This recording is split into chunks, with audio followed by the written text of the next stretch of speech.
All right. I think we're ready. All right, let's do it. Time to blast off. 3, 2, and 1. All right, guys. Welcome back to another episode of Persuasion by the Pint. I'm Jonathan Taylor, along with Sean McCool.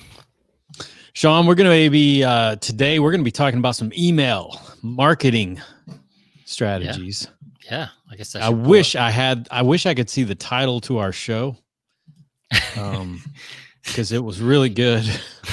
It was really good. It was a good. Here we go. I just pulled it up. How to captivate, engage your audience, build authority, create more sales in email marketing. Sounds pretty good, doesn't it? It does. It does. It's not what my document says, but it's close. Yeah, I know. I changed it. Yeah. What do you think? One up in me, man. I like it. I actually stole that from another title. Yeah. Yeah. So what do they say? Steve Jobs said, great artists steal, or something to that effect. So I don't know. I think Picasso said it first, but yes. Picasso said, and Steve Jobs stole that from Picasso. So as he should. I mean, if somebody gives a quote like that, you can absolutely steal it. I mean, that's just right. Yeah. All right. So today we are on our last. If you're on our Facebook Live, in our group, in our page, we made a kind of a gaffe. I set it to start streaming at 4:00. Sean and I didn't come on till 4:15. I normally am supposed to start that at 4:30 because you can come on early, but you can't come on 15 minutes late with Facebook, or they'll just basically kick you off, or they'll ban. They'll just delete it. So yeah, so weird. They don't. They like punctuality. Apparently, and, we were not punctual, so So you missed that. If you're in our Facebook group, you missed that one. But we are live in the Facebook group. I can see. So we're good to go. Good to go on this one. Cool. All right. So I've got a beer today from the old original craft beer club. Mm-hmm. Q logo. All right. Hey, producer, come on, producer. Oh man, I tell you, you can't find good help in this on this podcast. Tough. It is. There tough. we go. Thank you, producer. There it is. Man, you got to get that guy on the other side of the glass to do his job. He fell asleep on me. I mean, I've had to fire him. Or if Joe Rogan has to deal with that. He probably does. He's had a few headaches lately. I saw your. Yeah, isn't that crazy? Like, some staff of the old Spotify are like, "Jeez, you're making us angry. You're making us sad." I don't know which it is, but like, got some people throwing tantrums over there. And he's making 1,000 times more than what you are, so he probably doesn't care a whole lot. Yeah, and he can probably walk away for their breach of contract if they do anything. Absolutely. And probably has a nice little walkaway clause for himself. Oh yeah. So a breach of, even if it's just breach of contract, any lawyer in town could at least get him half his money. Yep. So yeah, it's which half I'll take half. I would take a 2%. Yeah, I'd be like ramping it up, see if I could walk away. Like, right. What's it going to take for me to get kicked off? Like, this is a good deal. I'll go sign with Sirius XM instead. Absolutely. So yeah, it's kind of crazy, but I love his stuff. He moved right down the street here, not too far. Really? Probably less than 10 miles away. Wise man, getting the heck out of California. So I may go over and crash the podcast one day. I don't know. We'll see. We need to take some tips. He's probably got MMA fighters as bodyguards, so it may not be a good idea, but we'll see. All right, so tell us about the original craft beer club, and then I will get into my beer of the day, my craft beer of the day. All right. Well, this segment is brought to you by our friends over at the Original Craft Beer Club. Outstanding craft beers from the finest independent microbreweries. I don't know why that's so hard to say really fast.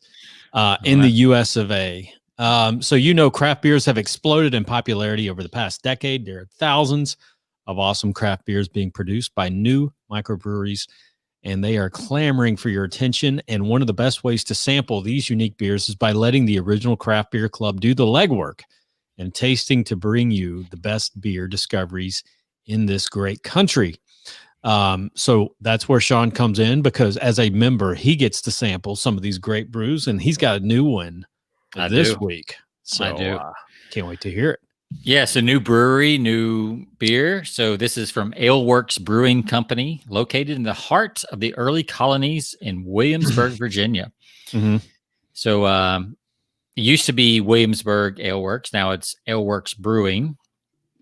And it's not an old brewery. It's actually a fairly new one, 2006. Yep. Aleworks Brewing was created right there in the old colony. Have you ever been to Williamsburg? I have. I've been Yeah. through Williamsburg. I haven't really Yeah. stayed in Yeah, Williamsburg. pretty cool old buildings. Looks Mhm. just like probably like it was then back in the day, except for all the tourists walking around. Yeah, so good brewery. Well, we're about to find out if it's a good brewery or not. So today I'm going with the old Tavern Brown Ale. It's an American brown ale. The Tavern Brown Ale has been brewed since Aleworks started back in 2006. And like the brewery, it has come a long way. Six malt varieties melded with an English yeast strain and floral American hops to produce an approachable yet still complex American brown ale. Aromas of toasted toffee are followed by flavors of nuts, caramel, and a touch of chocolate. The finish is warm with a hint of citrus.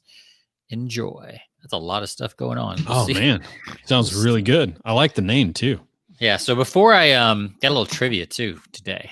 All right. So before we get into your beer and before we taste, we'll give the people some time to think about this. No Googling. That's cheating. So got two trivia questions here. I'll go with the first one. Next week, we'll do the next one. Okay. So noble hops are identified as hops, which are what? Noble hops. That's the old question for the day. Noble hops. Noble hops. Yeah, they're very they're very noble. Yes. Bring on the dad. They've not been mixed with any other hops, maybe. Is that? Oh, that's a good, I mean, I like that. That's a good that's a kind of a good guess for noble. Yeah. I like that. They've not been contaminated with peasant hops. There's no peasant hops in them. Yes, the nobility of their hops is very strong. Ooh, I like the color. Yeah, it's a nice dark brown ale. Usually, a lot of times the brown ales are pretty light, but that's a pretty nice dark. So what do you have over there in Knoxville? So I have a Narwhal Imperial Stout from Sierra Nevada. Nevada, so you can see. There's the Narwhal. Sean had to educate me a little on the Narwhal, because I thought this was, when I first looked at it, it was just a whale, and then he's like, no, it's a whale with a unicorn horn. Yeah. And so I looked a little closer, and sure enough, there's the horn. So isn't it the Narwhal that's in what's the Land of Misfit Toys that comes out on every Christmas, on TV? I think there's a Narwhal in that. The Land of Misfit Toys. Yeah. We're getting close to Christmas. I mean, it's going to be I know. Before you know it. So, yeah, the Land of Misfit Toys. I think there's a Narwhal in that story. I would love to have a Narwhal this Christmas. So, any of our listeners out there, that is going to be on my Amazon list. You will be able to find a stuffed narwhal for Christmas. I thought you were getting a real one. Like, I'll take a real one. Build you an aquarium out back. Charge admission and. Hey, one up the Atlanta Aquarium. I wonder if you could see a narwhal at the Atlanta Aquarium, or even I don't think any so. aquarium. They do have what is it, the big shark whale or whatever it's called. They have those in Atlanta, but so nothing like a good old shark whale. Yeah. What is your what is your favorite shark? Oh, favorite shark. I don't know that I have a favorite shark. If you were to have a favorite shark, I mean, you gotta love a great white, but I don't know. The Mako is pretty darn cool. Yeah, like the Mako is fast and can jump really high out of the water. At least that's what Shark Week taught me. Oh, okay. Last year, the Mako is a pretty cool. Plus, they make cool knives, right? Mako's a good knife brand too. So that's right. So yeah, I go with the Mako. They're very sleek. The old Great White. He's a little chunky looking, and a little I mean, Yeah. he's like more like a heavyweight fighter. That's right. He's You like know, the and Mike Tyson. yeah, George You know. Foreman. Packs a wallop, no doubt, but the Mako is kind of like that, either the light heavyweight or whatever That's right. class down right from that is. So I'm going to go with Mako. How about yourself? Well, this is a tangent. So Mako, I'm going to go Hammerhead just because. Ah, cool. Yeah. You got a head that looks like that. You should like get some kind of award. I mean, that's. Do you think he's bullied by other sharks? He might be, but I mean, when you're Hammerhead, you just. I can see a great white. I can see a great white swimming by a hammerhead, be like, freak. Yep. Like, what happened to you, man? That's awful, dude. But I gotta say, in this day and age, it pays to be different. And which reminds me, I gotta tell you, I've been watching the new series. There's a new series on Netflix. It came out on YouTube first, but it's called Cobra Kai. It's like a. Have you? Tamara and I have been binging watching. So we watched the first season this week. So we're at the end of the first season. So no spoilers. Okay, so I can't remember if this is still the first season, but there's a kid on there with a cleft, or he's got a lip problem. Yeah. Okay. Yep. So he's like the Hammerhead guy, right? Because he basically changes his old persona and turns it into a positive. Yeah. So I don't know if you if you got into that part. Yeah. Okay. Yeah, he goes from being Lip is his nickname. Yep. Right. To Hawk. With the spiked hair, like the mohawk. I mean, this guy, he goes. Sorry if you haven't seen it yet.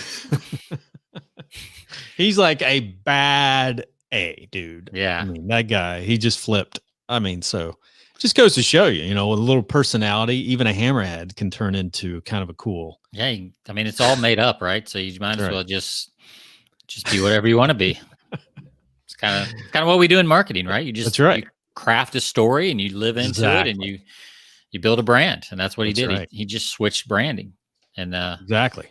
It's good acting too, because oh, it's so cool. There's a lot of nostalgia because you get a lot of the 80s music. It's kind of like what's that? I forget the show that came out recently with the Creek, that was real popular on Netflix. It's like, anyway, any of these shows that are going nostalgic with the 80s, the 80s music and the going retro and stuff like that is really cool because it helps us, it helps us Generation Xers kind of relive a lot of our youth. Yeah, the forgotten generation here, Generation X, which is smart on their part because we got a lot of the money right now. So yeah, it's all boomers and millennials. That's all everybody talks about. Like we're just kind of sitting back doing our thing. It's cool. Exactly. I'm cool with it. But yeah, like the writing on that show is really good though. Like every episode, I'm like, am I pulling for Johnny or am I pulling for Daniel? It's like I'm back and forth. Like, is Daniel a jerk or is he like I don't know which is which. I know. I've faced that struggle as well. Like when I, original Karate Kid, like Johnny was just like, I mean, he was just like the biggest jerk. But now it's kind of like you find yourself starting to sympathize. With him. So, yeah, they've done a really good job of writing that and kind of keeping you back and forth, not knowing which side to pull for. And, that's right. And like it even changes during the episode. Oh, it does. And so you hate him for a minute, and then you're like, oh man, okay. So I'm give the guy a break. You're back and forth. Yeah, for sure. So, all right. So let me give you the description of my narwhal. Yes. Outside of just being a whale with a horn.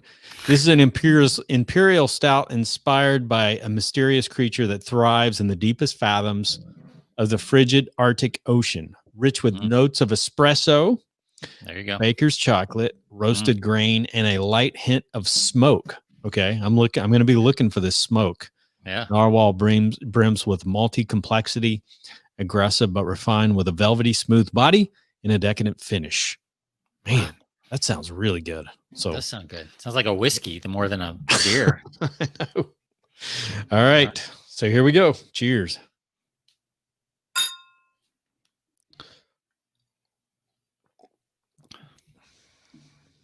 Oh man. Take another sip of that one. I have to take another sip of the narwhal. Wow. That's good. Really? Cool. It's very unique. Like it. And I can't tell. Mine's good too. Mine's very brown ale.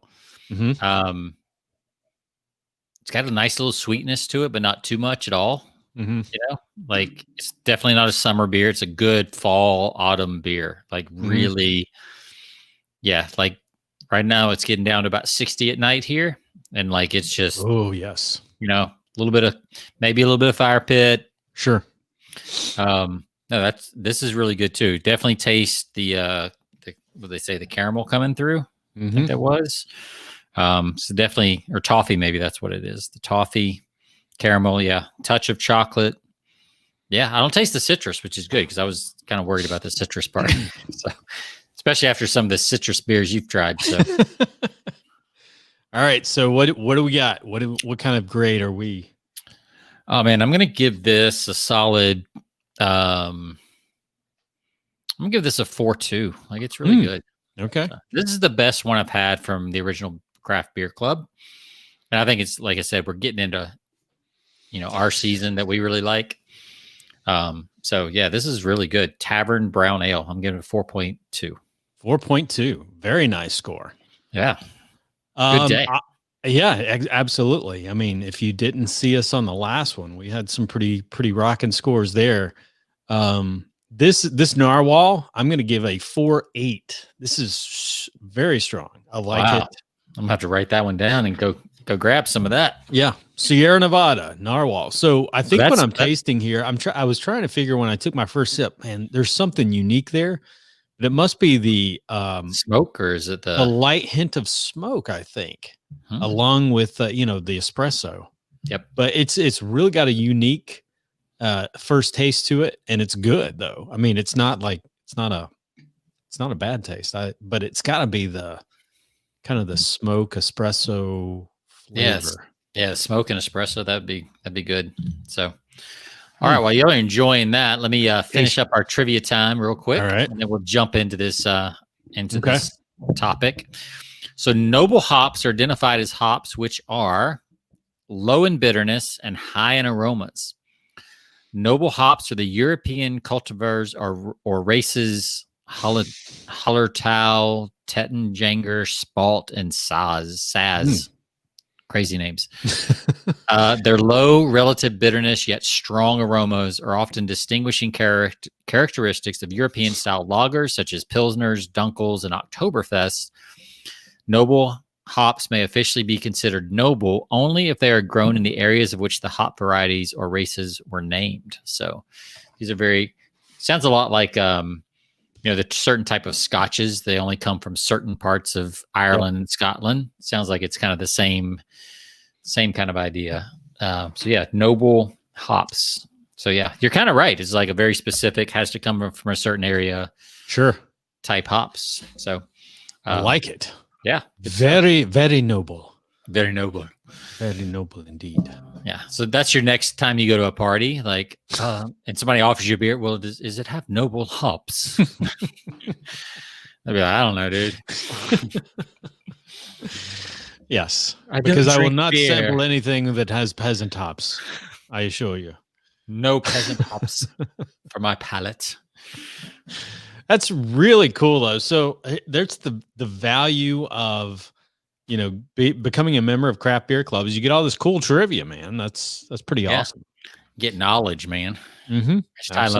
As Ty Lopez would say, knowledge. Get some knowledge. Not some knowledge. All right. Speaking of getting some knowledge, we're going to get some knowledge on some email marketing. Absolutely. So the reason I changed the title, so Sean and I did it. Sean came on one of my composite podcasts last week, and we talked about this, and I used the title that he had, 7 Steps for Writing Emails that get read and convert. So I used that title. So for this episode, I actually wanted to change the title up and not use the same title. So I went with Captivate, Engage Your Audience, and Generate More Sales, which is all the same thing. It is, really is. So I guess you're in the doc too, aren't you? Yes, I'm looking at the doc here on my other screen. So you're the anonymous alligator in my doc. We're using Google Docs here. So don't punk me and, like, you know, do a Joe Biden handler thing on me and like start changing my script and stuff. I'll read the wrong thing. Yeah. You say like 200 million COVID deaths or something like that. Is that what you would say? I'd probably say something like that. Speaking of which, don't accuse me of being a gator. Ain't no gators here. Oh, there you go. You're a narwhal. That'd be a good name for a football team, right? The Narwhals. Georgia Narwhals. I love it. If I were coming up with a brand new team, I would definitely put a narwhal on that helmet. Yeah, absolutely. And why is nobody the elephants? I mean, I guess there's a few. The tide, I guess, is kind of, but they don't call it the elephants. They call it the tide, which is different. Right. That's right. Because elephants are powerful creatures and a lot faster than they look. So anyway. Oh yeah. Super strong. Very strong. All right, so let's get into these 7 steps. We've made people wait long enough. We're 20 minutes in. So, that's what happens on the second episode after you've had 12% beer. That's right. Episode on recording day. So the 7 steps, these are going to sound a little obvious, but we're going to break down the steps, kind of break them out. And most of this is stolen directly from Glenn Livingston and Terry Dean. They have a great course called The Conversion Code. Things like 46 volumes. Like it's super in depth. And this is like 1 page from it. Okay. So really good stuff. And just wanted to share that. We should probably try to get Glenn Livingston on someday if he's taking interviews still. He and his wife together would be a really good interview. Like they really get into the psychology and all that kind of stuff. She owned a branding company for a long time. So we'll have our friend Doberman Dan knows him pretty well. So maybe we can get I'll see if I can get an intro. Cool. But anyway, this is kind of from him. I've modified it here and there a little bit over the years, but this is pretty much kind of his 7 steps. And it's kind of where it's just kind of the basic framework. Like if you're building a house, you've got foundation, you've got framing, you've got roofing. Like it's kind of the same stuff, but you don't see it broken down very often. Sure. So that's what we're going to be doing today. So step number 1, and this is the step that I think most people miss, is to determine the purpose of the email. Now that sounds pretty straightforward, but actually most people kind of miss this. So like the purpose could be to sell a product, could be to get somebody to click over to an organic page, like a blog post. It could be able to get them to subscribe to a hot list that maybe you're going to be promoting something in the future. Could be an affiliate offer, could be book an appointment with me, jump on the phone with me, give away some content like an infographic or a slide share. Maybe you were just at a trade show and you want to give away a slide share you did there. Yep. Like promote a contest. Regardless of what it is, whatever the purpose of the email, it should always have a CTA, but it could go in a lot of different directions. And I think people sometimes, I don't think it should be just to inform, which we'll kind of go through that as we get here. Yep. There should always be a call to action, but it may not be necessarily buy my product call to action. Sure. It could be set an appointment, check out this article, check out this press release, or we were just featured in, Forbes or whatever. Anything like that is fine, but you do want them to click through the email to something else. Right. You don't want to just leave it hanging. Yeah, absolutely. 1, it'll help your deliverability rates, because if people interact with your email and they click through, the ISPs see that kind of stuff. It also lets you know if the email is effective it's one thing, open rates are one sign of effectiveness, but that's basically just your subject line. Yeah. So if you can write an email and you have a click through at the bottom, some type of link that they click through, that will tell you if that message hit or not. Yeah.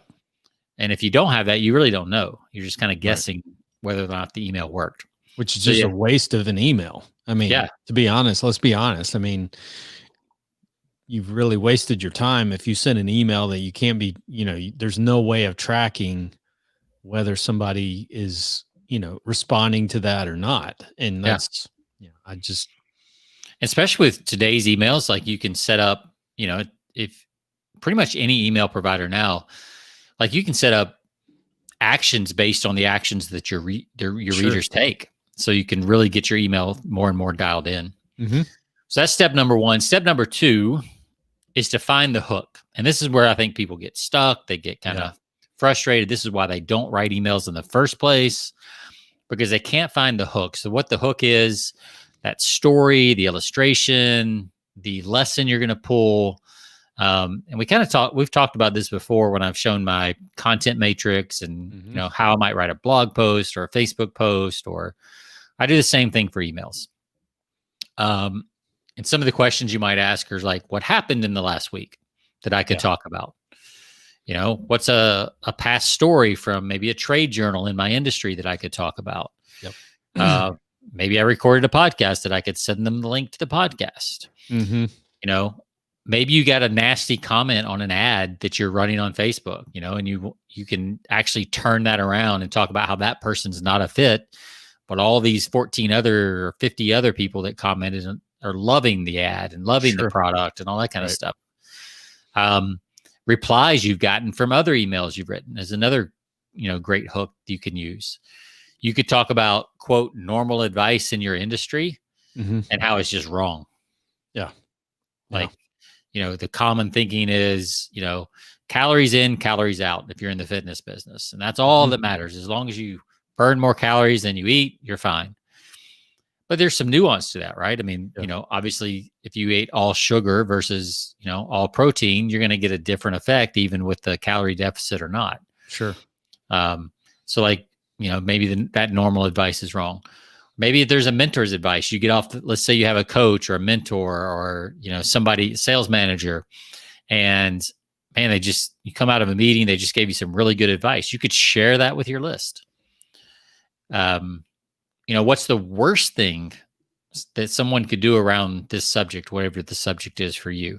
Yeah. Like for you, Jonathan, kind of in the composites industry, like what's the worst thing a buyer could do in that niche? Like what would be a huge mistake for them, right? You could talk about that and why that's, more common than you think, and to look out for this. And, sure. And then you'd give them maybe a link to an article or something else.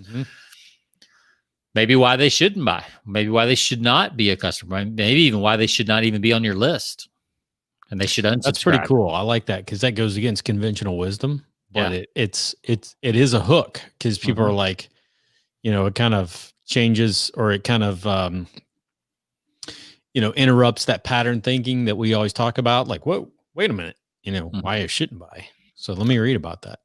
Yeah. And in step 4, I'll if you remind me, I'll use a subject line for that. You could break out the steps from a PDF report. A lot of times there's opt-in reports or white papers that people opt in for, but you and I both know, like, a lot of times you never get around to reading those. Sure. And then you forget where they are, that you even downloaded them. Right. So you can use email then to like follow up with that and break down the report into steps. So you can kind of break it out and kind of narrate the report for them. But another big thing you can do is bust myths. That's a good one. Yeah. And you could make a TV show around that, busting myths. Probably something, I would call it Mythbusters if I were making a TV show. That's a good idea. I think we could run with that. That'd be good. Write that down. Write it down. And then, of course, you can recommend the opposite of whatever's popular. And there's so many other things like, what's trending in politics, what's trending in, just the movies, just what's trending on Netflix. Literally turn on Netflix. They always have a top 10 list. Sure. We were talking about Cobra Kai at the top of the show. Like, if it's a top 10 on Netflix, there's a really good chance that a big section of your email list is also watching it, or has at least heard water cooler talk around the office about it. And now all of a sudden you're like one of the team, because you're kind of talking about the same thing everybody's talking about at the water cooler. Right.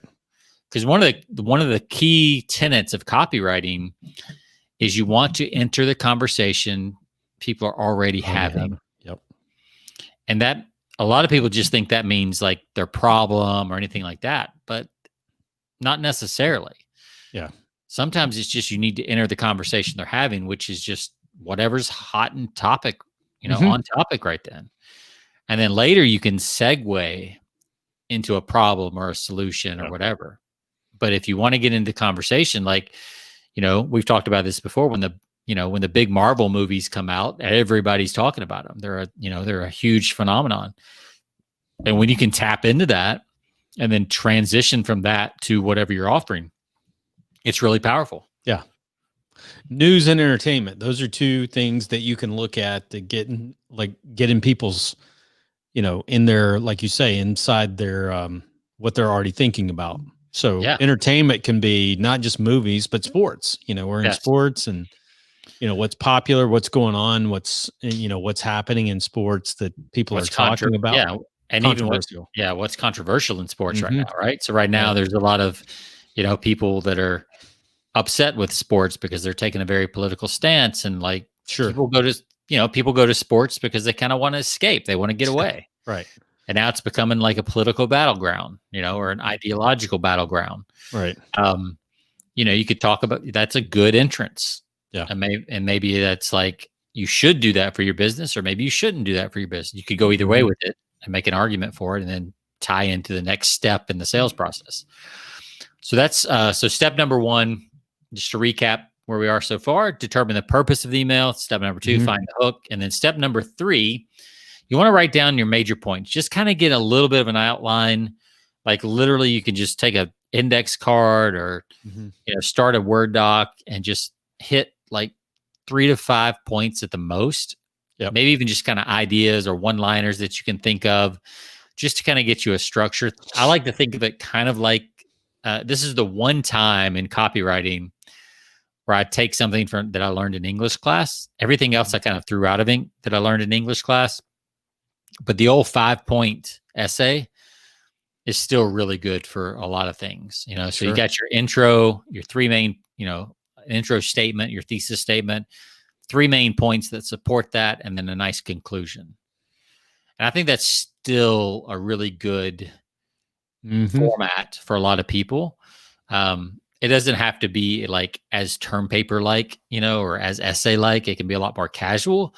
Sure. But it is just a good format. Like, here's the big thing or the big hook. Here's 3 to 5 points that support that. I like 3. 5 gets a little long. Yeah. And then a conclusion and like a what's next. Like, right. So, and in that, like, can you drop in what are some quick research points or statistics or some pieces of proof that you could drop in, one of those 3 points that kind of support your argument? Yep. Maybe you're talking about, you start with movies and then some big theme in a movie, you kind of segue to, that's sort of like whatever in your industry. And then you quote a statistics or, anything like that. And then you kind of just keep going. And you don't have to have that. It could be a testimonial that works as proof. It could be a lot of different things that you could use as proof, but just kind of jot those down. And then you're going to start actually. So far we've got, out of our 7 steps, we've got 3 steps, and we really haven't written anything yet. We've jotted down some notes, but we haven't really started writing. In step 4, we kind of start the writing process. So in step 4, we want to write a strong subject line. Huge. Big. And that you got to have that, because if they don't open it, it doesn't get read. So you want a really strong subject line. And the longer I do this, the more I'm convinced it needs to feel like it would be me sending an email to you, Jonathan, like not to a potential customer or a client or whatever. It needs to feel like somebody that I just am friends with, buddy with. So it needs to feel one-to-one, not one-to-many. Like you need to feel like you're being singled out, or it's very personal. And it needs to, I honestly feel like it needs to be pretty casual. Like I won't use punctuation a lot of times in my subject lines.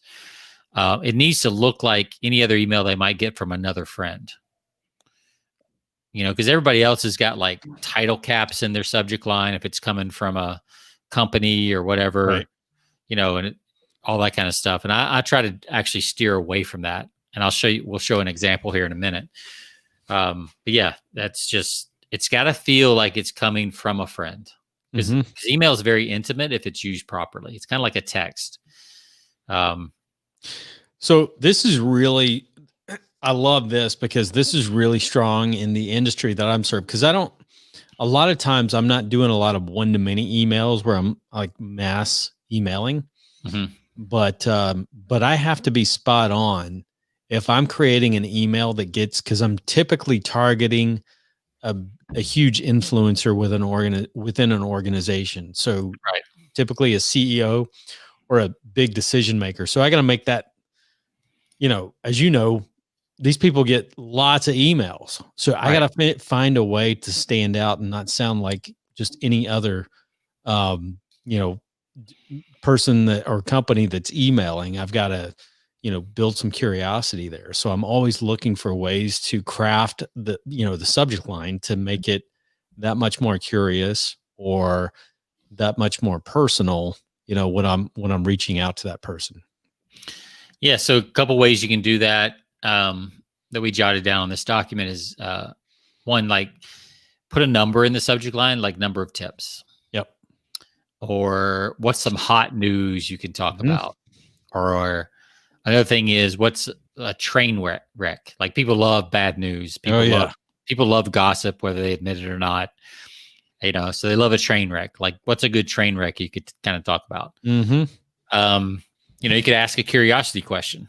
I use Like, that one a lot. yeah, I like the curiosity question because it typically engages them, and it really, I think most of the time I have a pretty good success rate of using questions and curiosity questions in the subject line to get, a response. So, right. And then controversy, you could just throw out a big benefit at the top. One tool you can use, you can look at magazine cover blurbs mhm. when you're at the supermarket or whatever. See the way that they structure their subject line. So if it's, lose 7 pounds of fat in 7 days with these 7 exercises. Right. Now that's a little not quite personal, but you could at least gives you kind of a starting point, right? Yep.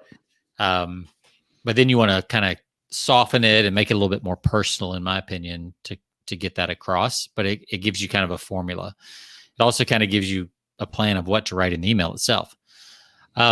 So in my document here, I put 2 examples. I kind of did a typical way a lot of maybe copywriters might do a subject line.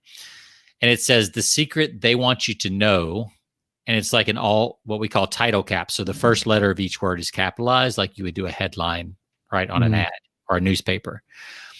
And that's it's actually pretty good for a headline or a book title or things like that, but it's not great for an email. Like it sounds a little too salesy. Sure.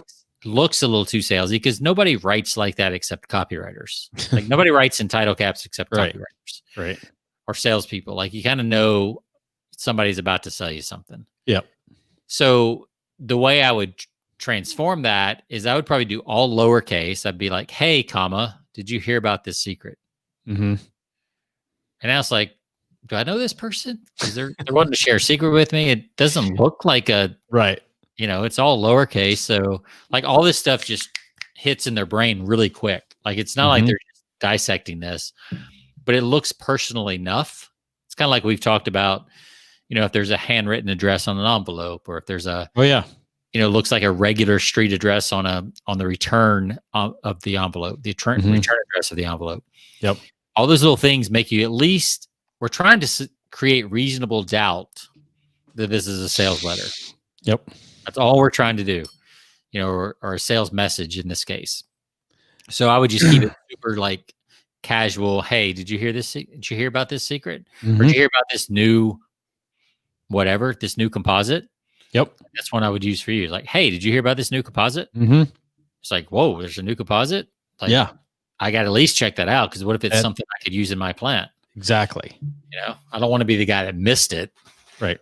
So yeah, it's so that's the subject line. The other one I was going to say when we talked about or was that I can't remember now. I think it was going to be why they should not buy, but like, I was going to say like you could do a subject line that says,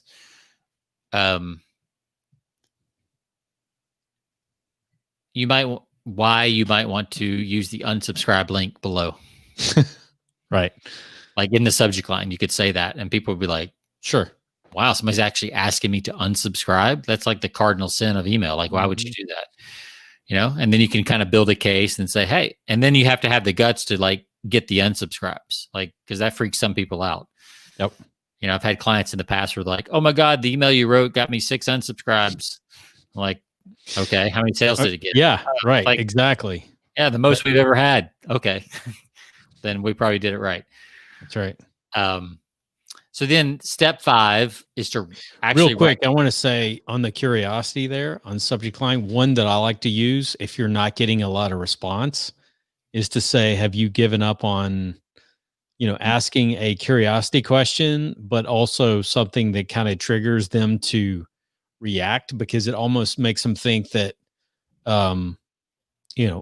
if you don't respond, you're going to stop, you're no longer going to engage them, is to say, have you given up on this project, or should I stop emailing you, or would you like me to stop, exactly. Or, if you're not interested, maybe, something along the lines to get them to make a commitment, or understand that this is going to be it. They have to make a a decision at that point of whether they want to go further or just not respond at all. So yeah, one of my favorite for that, like if you've tried to contact a few times and they haven't replied, is, hey, comma, hate to be a pest, right, but ...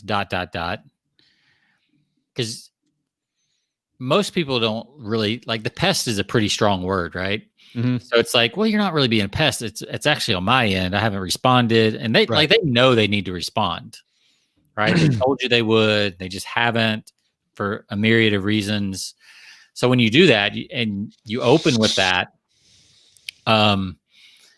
it's like, hey, I don't want to be a pest, but we kind of got to figure this out. Like, are we moving forward or are we not? And you don't want to use that right up front, but if you've tried 2 or 3 attempts and with no response, then it's a really good time to do it. Whether that's, I would say that I've one-to-one, gotten, if I've ever used, have you given up, in that headline, if I've said, have you given up on this, that has usually gotten me about an 80% response. Well, that's when very, I'm not, it's when very I'm not similar gotten any to it's very similar to the 9-word email. Mhm. And if you don't know what the 9-word email is, just Google 9-word email, and there's about 5 million examples of it. But it works every single time. Mm-hmm. I mean, every single time, meaning you can't use it every day. But Sure. if your list is gone a while, or that person is gone a while, whether you're doing a mass mailing or one-to-one, it almost always works. Like, you better be ready for responses, because you usually get them. Yep. And usually it's people apologizing. Yeah. Hey, sorry, I've been meaning to get back with you. It's just been busy, or it's been caught up in this committee or this committee, or, we're waiting on a client to come through so we can pay you. Like, I mean, that's the kind of responses you usually get. That's been the case. Usually you're basically getting them to apologize. Mm-hmm. And for the most part, I say I've probably gotten about an 80% response, and the majority of those responses are usually kind of making excuses for why, and saying, and giving you a reason. So they're trying to explain themselves, and then they're, at the same time, they're also saying, no, we want to continue, but here's the reasons why we haven't responded, and so forth. So you're really getting them to, explain themselves. It's amazing, because they actually provide more information than what you actually are asking for. All you're asking is like, is this over or not? And then they end up giving you more information, which is good for you, because it explains to you and gives you a lot of background that you can use. Yeah, it kind of shows that you're willing to walk away. Right. Instead of just asking for more, you're like, hey, are we done? Like, I'm cool if we are. I just need to know. Right. I just need to know. Exactly. And that really, that puts you in a position of power, and out there kind of responding to you. Totally. All right. So step 5 is to actually just sit down and write the email, which, the blank cursor is kind of blinking back at you. Of course, if you've written down your 3 to 5 points, it shouldn't be, and you've got a topic and you've got a hook, this should be pretty straightforward. You just write like you talk. Yep. And in fact, you could take an app on your phone, like otter.ai, or, the built-in Rev, or like the built-in voice recorder on iPhone. And if you're not comfortable typing, because some people get really like their inner critic really comes out when they write, but when they talk, it's fine. You could actually you could just talk it and then transcribe it and use that. Right. You could get one of your salespeople to talk it out if you've got a team, and you could say, hey, I need to send an email and here's what I want to say. How would you say it? And let your top salesperson say it. And then you transcribe it and type it out. So that's something you could do. Tell stories whenever possible. It could be super short stories. They don't have to be super long. I love going to the 6-word stories site. I don't know if you're familiar with that, but there's an old myth about Hemingway was challenged in a bar to write a story in as few words as possible. Yep. I think the story is like 7 words, and he's like, I can do it in 6. And then he wrote down, for sale, baby shoes, never worn. And like you got the whole arc there, like a 3-act play in like 6 words. So you don't have to tell it. Like it doesn't need to be a novel. It can be a very quick. Of course, it's very difficult to do that, but it can be just a 1-sentence story. It doesn't have to be long, drawn out story, by any means. The other thing to remember is to never apologize for selling or asking for actions. I found the sweet spot is 300 to 500 words. Which for some people sounds like a lot. For me, it sounds like nothing because I've written a lot of very long copy.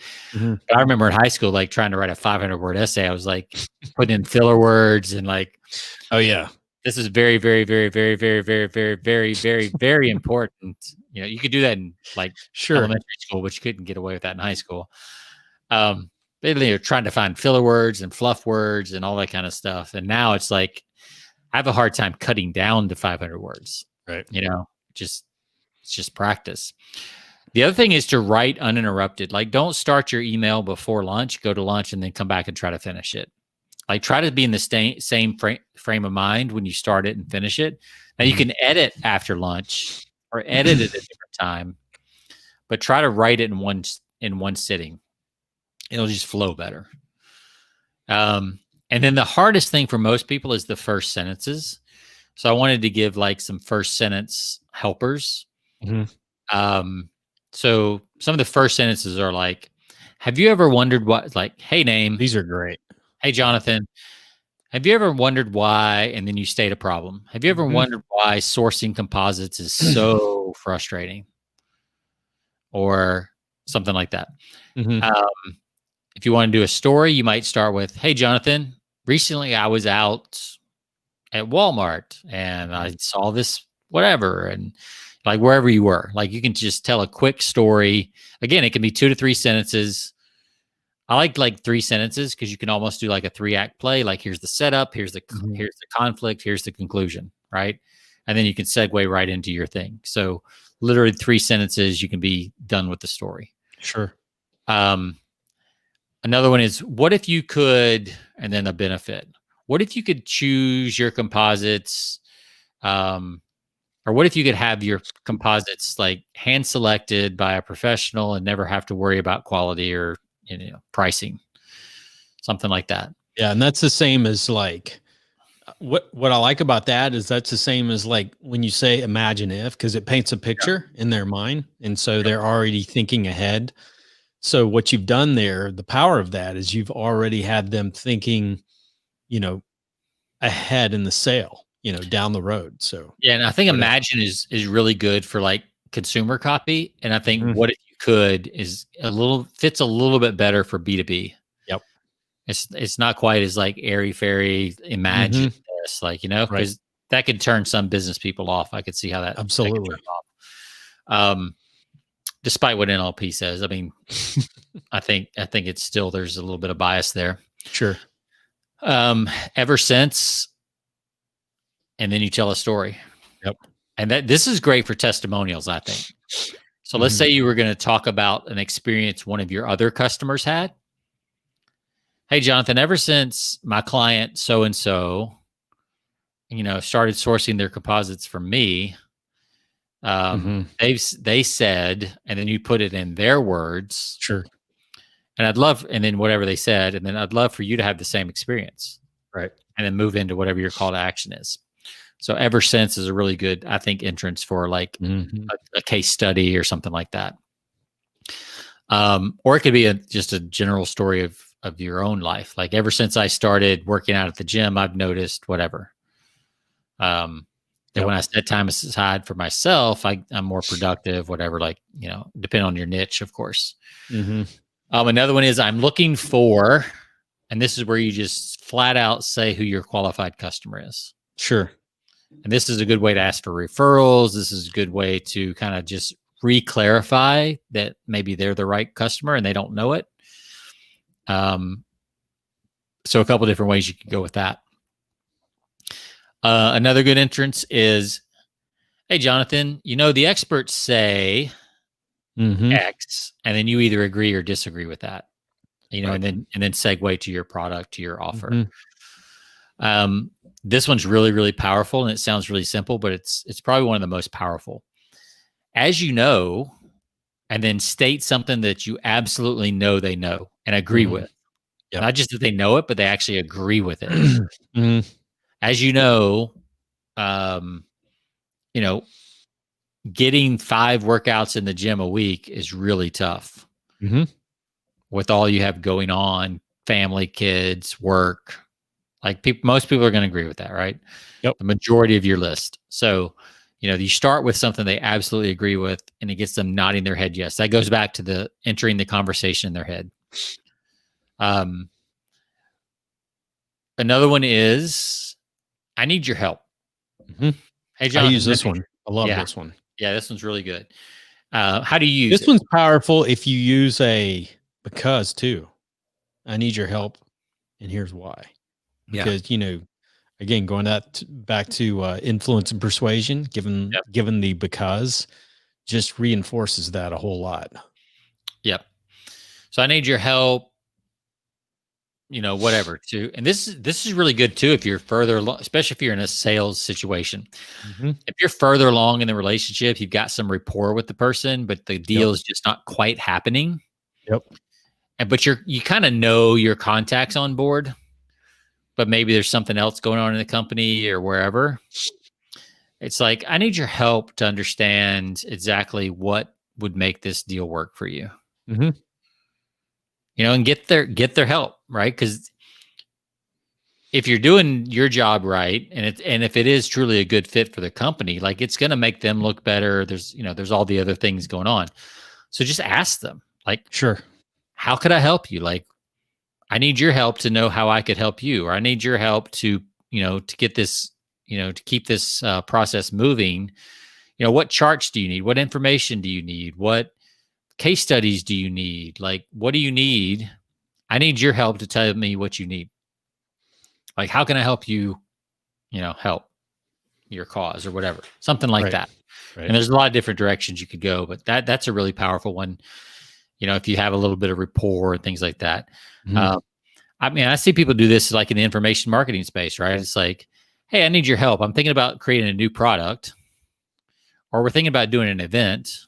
What would you like to see in an event? Here's a poll or a survey. Check out this 3-question survey and let me know what you think. Let me know what you would like. Like that's a good. So surveys are a good. I need your help start too. Like if you're going to click through to a survey. Another one that's really powerful is, hey, Jonathan, what if? And then you talk about a nightmare or a dream scenario. What if your biggest, most profitable, production line went down at 2 a.m. during the 3rd shift when all the decision makers were at home in bed sleeping?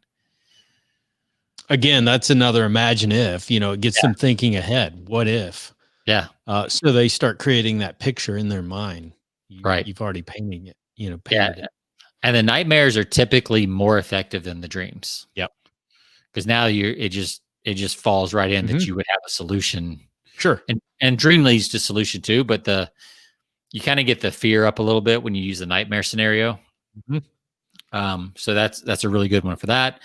And then the last one we have is an example. There's hundreds more of these, but here's a shortcut for, and then you have a benefit statement or like the big benefit might be. Right. So here's a shortcut for choosing your next catering company.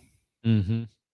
You know, and maybe you give a blog article about how to choose the best catering company. You know, something like that. Yep. Could be anything. So that's really your starting sentence to start writing the email. Mm-hmm. And once you get that, and you've already got your kind of big idea, and you've got a couple points, you should be off to the races there. Yep. So the last thing you need to do, or next to last thing, is step 6, which is make a natural connection to your offer. So if you watch like Sports Center, or if you watch the evening news, like they're all pretty good at this, where they segue from one thing to another, right? You go from the fiery plane crash to the Girl Scouts launching their cookie drive. Like, how do you make that segue? Right. So it's kind of the same thing. Like, how do you segue smoothly between those two things? Sure. I mean, Sports Center is a good place to look because they do this pretty well. You know, radio shows do this when they kind of transition, like at talk radio, they transition from like their sponsor back to the program, or from the program to the sponsor, to try to keep it flowing and all that kind of stuff. Yeah. So think about, how would you do that when you're telling a story? You know, maybe you're telling a nightmare story, and then get into your offer, your solution, or whatever it is, whatever the next step is. To me, the easiest way to do this is just to say, which reminds me of, or which got me to thinking about, you know, that's the easy way out if you want to do it. Like, it doesn't have to be super clever. Like, you just need something that just kind of creates that bridge between this cool story you were telling, or this, you know, whatever you started with, to wherever you're going to take them next. And then, so recapping real quick before we hit the final step. Step one, determine the purpose of the email. 2, find the hook, story, illustration, whatever you're going to use. 3, write down your major points. 4, start with a strong subject line. 5, just start writing the email. You've got all the first sentences there. Right. 6, make that segue, that natural connection to your offer. And then finally, and this is the step a lot of people miss, is to go ahead and edit the email. Like, let it sit for a few minutes, take a walk around the block, or around the office, or go to lunch, whatever you need to do. But if it's really an important email, and if it's not important, you shouldn't be sending it, because people get too many emails as it is. Yeah. So if it's important to your business, leave some time for editing. So this isn't in my list, but number one thing, read it out loud. Like, that's a trick of copywriters, especially something as short as an email. Read it out loud. Close your door to your office, whatever. Like, print it out. Go walk around the parking lot. But read it out loud. You'll catch stuff that you will not catch any other way. I promise you. Nope. But the other questions to ask yourself as you're going through it is like, is it entertaining? You know, is it fun? Is it interesting to read? Is it useful but incomplete? And it should be incomplete, because you need the incompleteness to make them want to click through and go to the next step. Right. Like, if it's you don't want to give them everything. Right. Whatever your purpose. Yeah, you got to get the next step. So how do you lead them right up to the next step where they can't help but click through and get to the next step?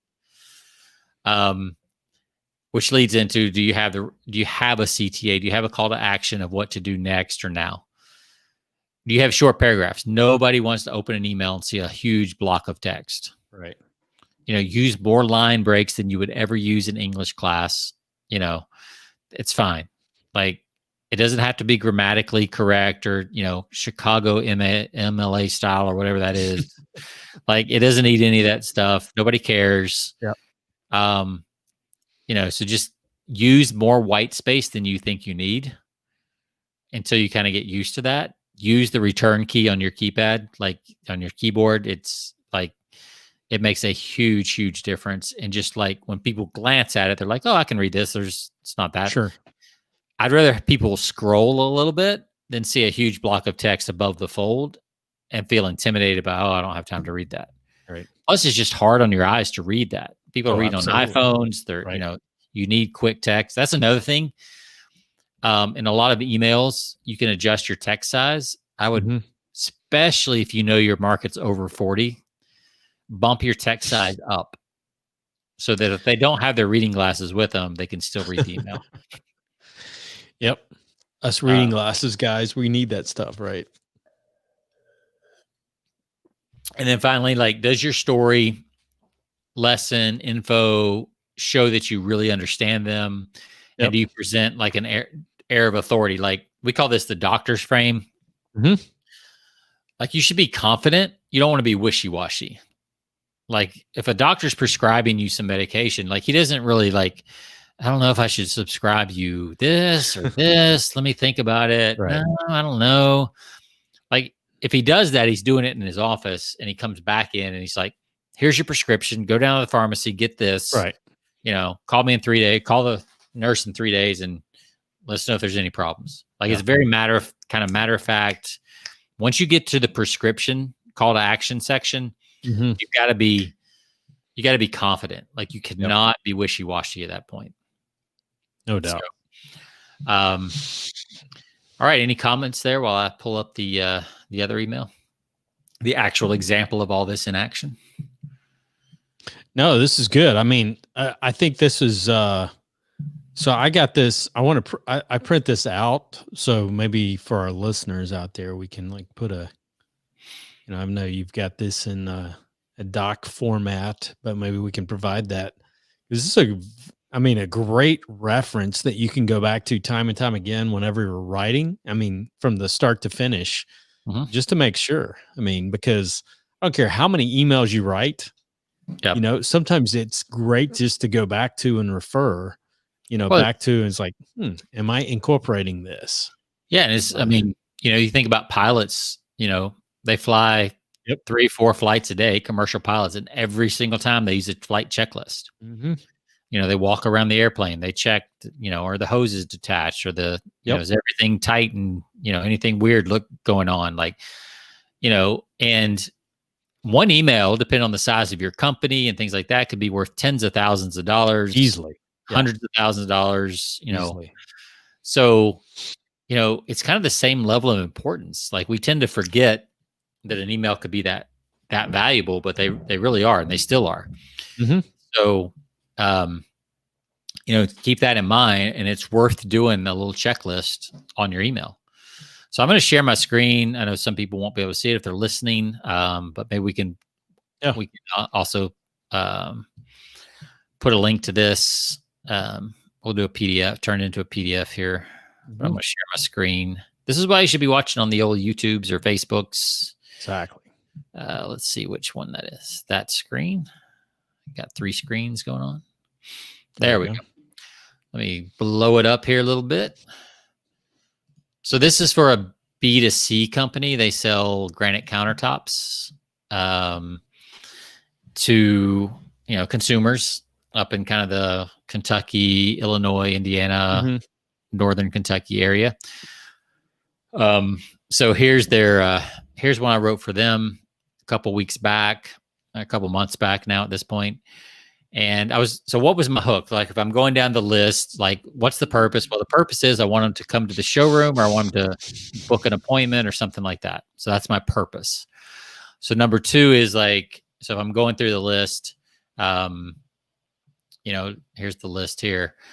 What's the hook story? So I'm like, well, what's going on at the time? Well, we're deep in COVID. It's been a couple of months. Like, everybody's, we went from 2 weeks to 4 months at this point. Like, people are just kind of tired of being locked up. They're like starting to do parodies about it. There's jokes about it, right? There's all this stuff. And I was like, so, okay. So my original thought was, hey, are you locked up staring at those counters, old counters? But that was very kind of like obvious. That's what you would expect a company that sells countertops to say to you, right? So I was like, well, how do I dial that back and just make it sound more like a friend writing a friend? And that's where I came up with tired of staring at each other yet.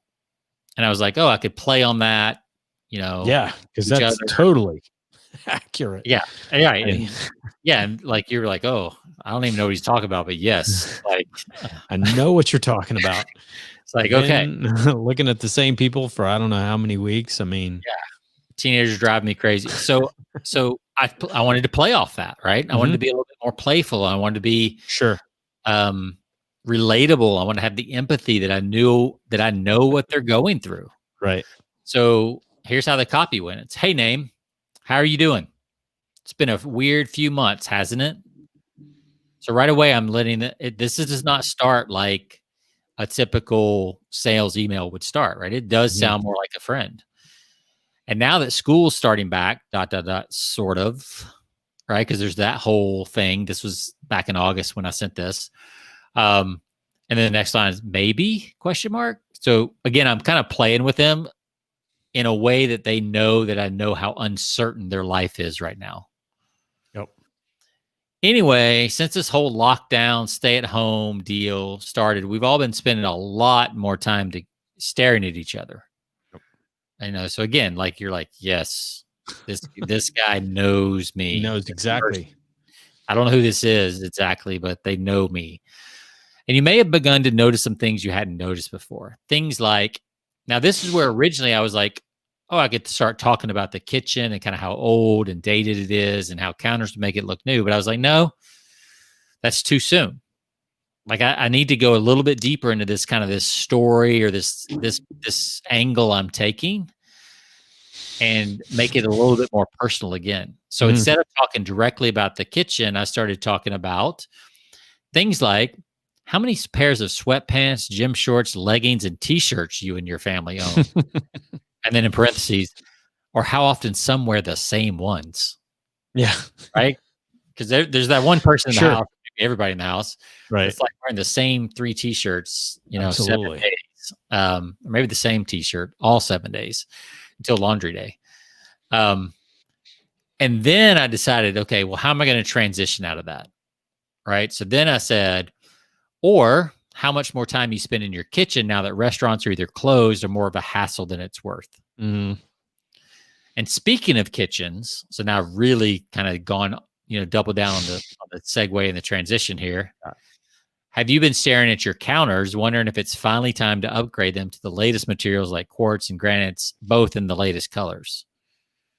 So right now we've like empathized with them. Sure. They're like, yeah, come to think of it, I have kind of noticed that we're in the kitchen a lot and I don't really like my kitchen. That should resonate with a lot of people. If so, I'm glad you opened this email today. Like, I'm just being honest. Like, I'm glad you opened this email today. You see, we just received a huge new selection of stone, gorgeous stuff. And that's kind of my Trumpism right there, right? So, beautiful, amazing, best stone you've ever seen. Like, good stuff, gorgeous stuff. And I'd love for you to have first dibs on it for your kitchen. And then I plant the seed because some of these people have already bought kitchens because this company doesn't have their list segmented super great or at all. So then I put in parentheses or bath or bar or hearth, after all, you're probably spending quite a bit more time in your kitchen than ever before. So it might as well be a place you love hanging out, right? However, if it's not the place in your home you love to gather and entertain, and I specifically chose the word entertain because if you watch HGTV or House Hunters or any of those shows, like the first thing everybody says is like, I want to be able to entertain, I know. Yeah. Open concept. I want to entertain. Yep. And they've never had like 3 people over in their life. But they envision that if they had a nicer place, they would invite people. That would change the whole dynamic. Change everything. Yep. It would change my personality from boring to amazing Martha Stewart host, and my life would be great. And that's what they already believe. So you might as well tap into that. So if it's a place, however, if it's not the place in your home you love to gather and entertain, then let us help. You can stop by any of our locations found here, hyperlink to the locations page. You can also use our website to get a free estimate. That's also an embedded command, by the way, to get a free estimate is an embedded command. Yep. With just a few pictures uploaded from your phone. And they have a thing on their site where you can literally upload your pictures and they'll give you an estimate. Either way, once you find what makes your heart skip a beat, you won't find a better price anywhere. We guarantee it. So what do you say? Ready to stop staring at counters that are just okay and ready to fall in love with your kitchen again? And again, I'm kind of taking it back to I'm humanizing the counters a little bit, like giving them like their own life. Stop by and see the difference. See for yourself the difference new granites or quartz counters can make. Sincerely, in the company name. Yeah, I like it. So Incorporates a lot. yeah, there's a lot going on there, a lot of little nuances. Mm-hmm. And this is not how it came out. Like I did edit this and had to drop in and tweak a few lines and things like that.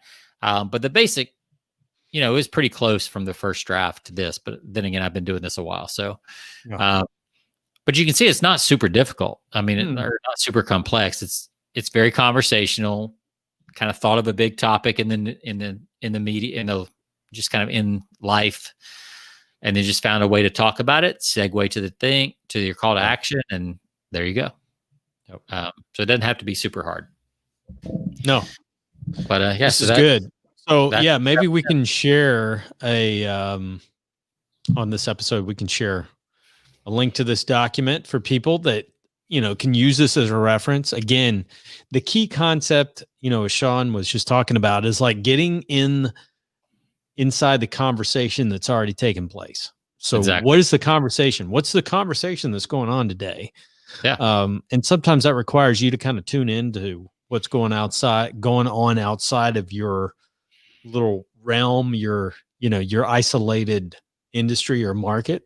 And usually you want it to be like outside your industry, like make it more personal. Mm-hmm. Don't be afraid to be personal, even in business emails. That's right. Because that's, at the end of the day, you're selling to a person. Exactly. Not another company. I don't care if you're B2B or not. And this scares the crap out of a lot of people who sell to businesses. Sure. But you take people on the golf course because that's a personal thing. You don't take a company on the golf course. You take a person to play golf. So why would you not do the same thing with your emails? And we talk about personal stuff on the golf course. So yeah, same deal. I mean, that's the way the way you converse with somebody on the golf course is similar to how you would converse with them in the emails, talking to them about current events, things that are in the news. Yep. Without getting too controversial, but relating those things to your business and what's going on with the current climate within your industry. You can tie those in very easily. It just takes a little bit of thought and a little bit of effort, but this is a really good way to, and using this outline is a good way to do that. Yeah. I think your book, Selling on the Green, would also be like, there's a lot of lessons in there that you could apply to email. Yep.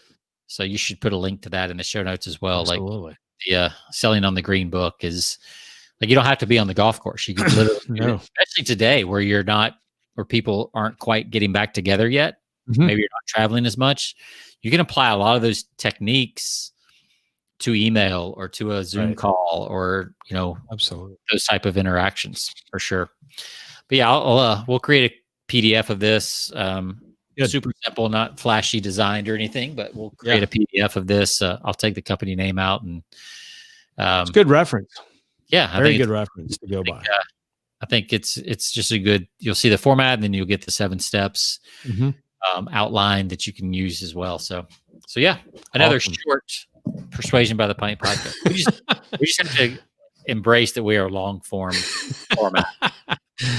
It's worth going through something like this, man, it's worth it. But listen, if you have the time, you could go through this episode in its entirety, or you can fast forward to the end where you get the link. We're going to give you the link. But if you go to the show page, we'll have the link up and you'll be able to download that. But man, this has been good. I appreciate you sharing this, Sean.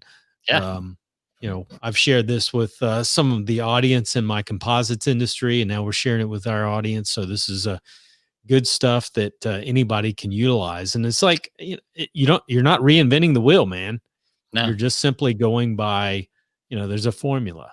Yeah. There's just like anything else. And it really leaves just an immense amount of room for creativity, for however you want to do it. Like, you're not going to lose. It's not so structured that you're going to lose your voice or lose your company tone. Exactly. Like there's plenty of leadway to kind of, you could have 1,000 people use this thing and come up with 1,000 completely different emails. But if they all followed the formula, you'd probably have good results. So, absolutely. It's definitely good outline, but not too restrictive. Right. All right, guys. Well, you can find us over at persuasionbythepint.com. You can find us on all of your favorite podcast platforms, any of your favorite podcast apps, whether it's iTunes or Apple Podcasts, Stitcher Radio, Spotify, you name it. You can find us there. So check us out. And thanks for listening for all of our ongoing listeners. And appreciate you being a loyal listener to us. Sean, it's been fun, man. And we'll see you guys next week. See ya.